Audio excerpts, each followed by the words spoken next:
राधे राधे महाराज जी। महाराज जी, छवि में, मूर्ति में भगवान, नाम में भगवत भाव बन जाता है, लेकिन शत्रु में नहीं बन पाता महाराज जी। जो विरोध करता है उसमें नहीं बन पाता। अभी हृदय पवित्र नहीं हुआ। अभी हमारा चश्मा राग द्वेष की दृष्टि से युक्त है, इसलिए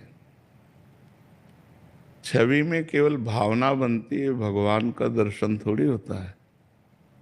जी, भावना बनती है, केवल भावना बनती है। उसी भावना को हम बढ़ाएं। सच्ची भावना तो यही है कि जो हमारे साथ प्रतिकूल व्यवहार करे उसमें भी भगवत भाव हो, क्योंकि भावना करो या ना करो सत्य वस्तु है। जैसे हाइलोजन जल रहा है तो बिजली है, एसी चल रही तो बिजली है, हीटर जल रहा है तो बिजली है, पंखा चल रहा तो बिजली है, मानना पड़ेगा, है ना। ऐसे वो भले प्रतिकूल आचरण कर रहा है पर उसमें भगवान है।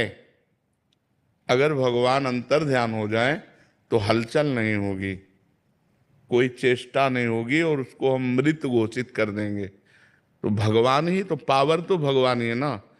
तो विद्या विनय संपन्ने ब्राह्मणे गविहस्तनी सुनीच सुपाके चा पंडिता समदर्शिना, जो सब में भगवान को देखता है। विद्या विनय संपन्न ब्राह्मण में भी और चांडाल में भी, गौ में भी, कुत्ते में भी, हाथी में भी, पावर सब में वही है।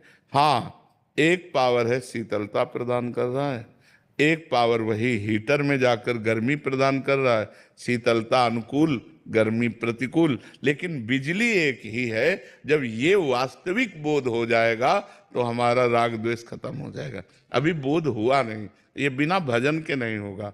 खूब डट के भजन करो तब ऐसा हो जाएगा। भजन करो, बहुनाम जन्मनावन्ते ज्ञानवान माम प्रपद्यते वासुदेवा सर्वमिति सा महात्मा सुदुर्लभा। बहुत जन्मों की साधना के बाद ये बोध होता है कि सब में भगवान विराजमान है, दूसरा कोई नहीं। क्योंकि पावर तो वो है ही, उसको तुम नकार कैसे सकते हो। हाँ, यंत्र निगेटिव है तो वहां से निगेटिव पावर का प्रयोग हो रहा है।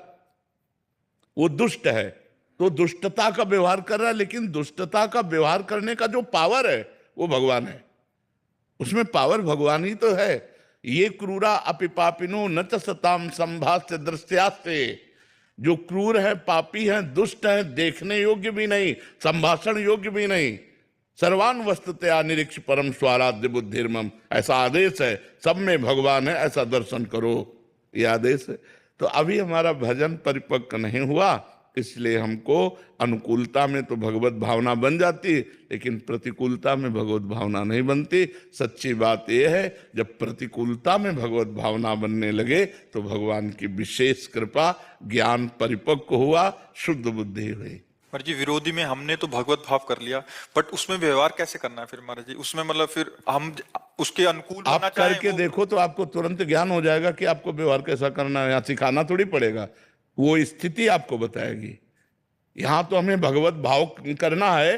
और भीष्म जी के सामने श्री कृष्ण खड़े हैं और तान तान के बाण मार रहे हैं कि नहीं मार रहे? क्या भक्ति में कमी है क्या? अगर आपने स्वांग किया है चोर का तो हम डंडे की पूजा करेंगे आपकी, लेकिन मानेंगे कि आप ही हैं। तो डंडा भी तो आप हैं और हमें प्रेरणा करने वाले भी आप हैं, तो हम में भी आप हैं। तो बराबर डंडे रूपी भगवान से चोर रूपी भगवान की पूजा हो रही है। उसमें व्यवहार अगरबत्ती नहीं चलेगा। तो कुत्ता भगवान काटने दौड़े तो डंडे की रूपी पूजा वो तो जिस रूप में आप आओगे, पूजा का अलग अलग है, पूजा का अलग अलग है।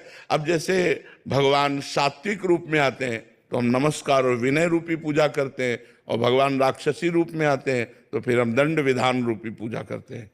पूजा ही है, लेकिन जैसे रोग रूप में आते हैं तो औषधि रूप से पूजा है, ऐसे ही भगवान चोर रूप से आते हैं, दुष्ट रूप से आते हैं तो हम हाथ जोड़ के नहीं खड़े, आओ दुष्ट भगवान, पर मानेंगे जरूर यही कि इसमें भी भगवान है। ये सम्यक ज्ञान होने पर, देखो सम्यक ज्ञान होने पर भीष्म जैसे महापुरुष भगवान श्री कृष्ण को साक्षात बाण मार रहे हैं, क्योंकि विपक्ष में है ना भगवान, तो साक्षात बाण मार रहे हैं कि नहीं? हमें तो भावना करनी, वहां तो साक्षात भगवान है। ये बहुत उच्च कोटि का ज्ञान है, कोई साधारण थोड़ी ज्ञान है।